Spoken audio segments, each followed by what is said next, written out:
Përshëndetje të nderuar zonja dhe zotrinj. Ja ku jam sot sërish me ju për të sjell historinë e radhës. Historia që do të ndaj sot është një histori shumë e dhimbshme, ku pas saj pason një vepër shumë e madhe. Jam një grua nga Shkodra, e rritur me zakone, me ndjeshmëri dhe shumë dashuri për familjen. Tash 11 vite jam e martuar me burrin tim, dhe Zoti na bekoi me 2 vajza të mrekullueshme. Jetojmë në Itali prej vitesh, larg tokës son, por gjithmonë me rënjë të thellë në shpirt. Martesa jon nuk ka qenë gjithmonë e lehtë, por kemi qëndruar bashk për çdo stuhi. Dhe njëra nga shtyllat e forcës sime, përveç vajzave dhe bashkëshortit tim, ishte kunata ime. Po, motra e burrit. E di që shumë gra kanë mund të kenë histori të vështira me kunatat e tyre, por unë jo. Kunata ime ishte si motra që nuk ma fali jeta në gjak, por ma dha Zoti si dhurat. Më respektonte, më qëndronte pranë, dhe shpesh herë e ndjeja se ajo më kuptonte edhe pa folur. Ishte ajo që më rinte pranë kur isha sëmur, më mbante vajzat kur isha e lodhur, më ndihmonte pa më pyetur. Ishte më shumë se familje, ishte dritë. Por jeta me gjithë padrejtësinë e saj vendosi ta marrë nga kjo botë. Në lindjen e djalit të saj, 2 vite më parë, ajo ndroi jetë. Zemra na u ndal të gjithëve atë ditë. Nuk besuam, nuk donim të besonim. Një grua e re, një nënt që sapo kishte sjell në jetë një tjetër jetë, nuk ishte më. Për 3 muaj me radh, shtëpia e saj ishte vetëm heshtje, lutje dhe dhimbje. Burri i saj pa grua, me një fëmijë të sapo lindur në dorë, nuk e përballoi dot. Ai vdiq pak muaj më vonë në një aksident tragjik automobilistik. Dhe djali, ai ëngjëll i vogël, i lindur në dhimbje dhe i mbetur vetëm në këtë botë, mbeti pas një prit. Unë nuk mendova shumë. Nuk mundesh shumë kohë për të vendosur, e i thash burrit tim: "Ky fëmijë nuk do të rritet jetim. Ky fëmijë do të rritet me dashurinë që do t'i kishin dhënë prindërit e vet, edhe më shumë." Dhe kështu bëra. Prej 2 vitesh djali i kunatës time është djali im. Jo biologjikisht, jo me dokumente të veçanta, por me gjithë shpirtin tim, me gjithë zemrën time, me gjithë qenjen time, ai është biri im. Zoti më fali 2 vajza të bukura, të dashura, të mira, por për arsye që vetëm ai i di nuk më dha një djalë. Edhe tani e kuptoj pse. Sepse ai djalë kishte për të ardhur në jetën time ndryshe.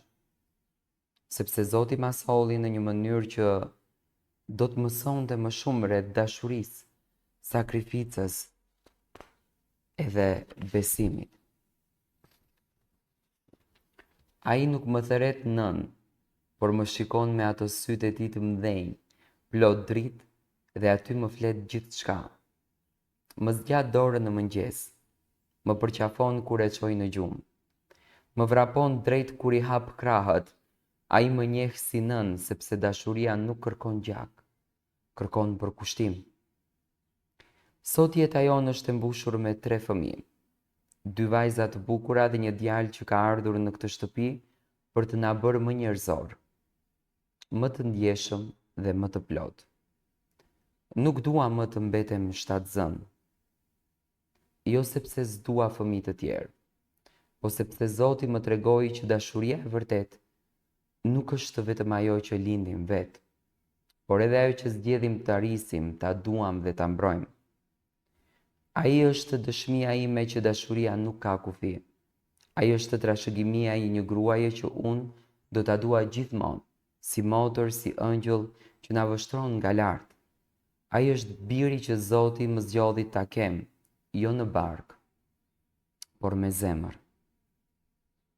Dhe për këtë jam e përullur, e falenderuar, e bekuar. Kjo në fakt është historia që kjo grua mrekullueshme e ka shkruar dhe ka dashur që të ndanë edhe fotografinë e bukur të familjes së saj. Jam i lumtur që e ndava këtë histori, sepse nga kjo histori mësojmë se sa njerëz human duhet të jemi në këtë univers, sa vepra të bukura mund të bëjmë dhe çfarë dashurie mund të japim. Kjo grua na tregoi se jo gjithmonë lumturinë në familje mund na e sjellë një fëmijë biologjik, por Zoti jo më kot nuk i ka dhënë djalë. Sepse djali i saj do të vinte ndryshe në këtë jetë. Do të vinte ndryshe në këtë univers, por me një mesazh shumë të bukur dhe shumë të fortë.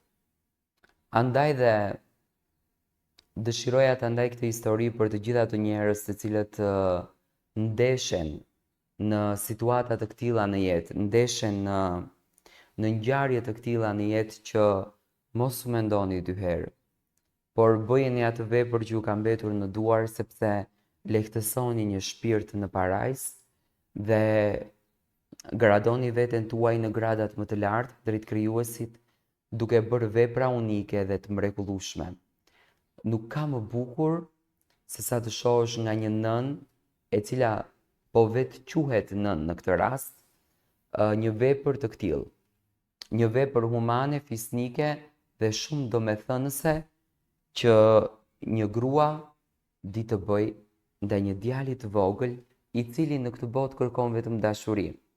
Imagjinoni, zgjohet duke e përqafuar, duke e përkëdhelur dhe duke i kërkuar vetëm energji dhe ndjesi. Kjo është arma më e bukur që në fakt ne duhet të kemi në jetë. Dashurin. Dashuria është ilaçi i shpirtit. Dashuria është ilaçi i zemrës.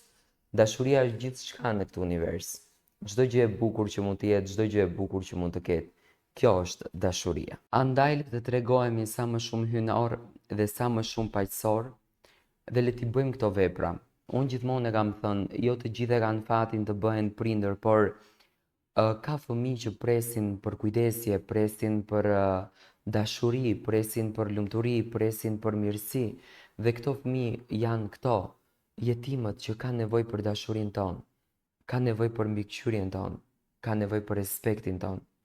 Nuk ka gjë më të bukur se sa të bësh një vepër kaq të madhe që nesër ky djalë kur do të rritet dhe kur do të kuptojë të vërtetën e tij, do të falenderojë nënën e tij që vërtet ka ikur nga kjo botë, por nuk e ka lënë të vetëm. Ajo i ka qëndruar pranë dhe mirësia e saj, këtë djalë të mrekullueshëm, e ka përndjekur gjatë gjithë jetës vetëm e vetëm për të bërë vepër unike dhe të bukur. Andaj le t'i duam jetimët, le t'i përqafojmë jetimët dhe le t'u falim jetimëve dashuri njerëzore.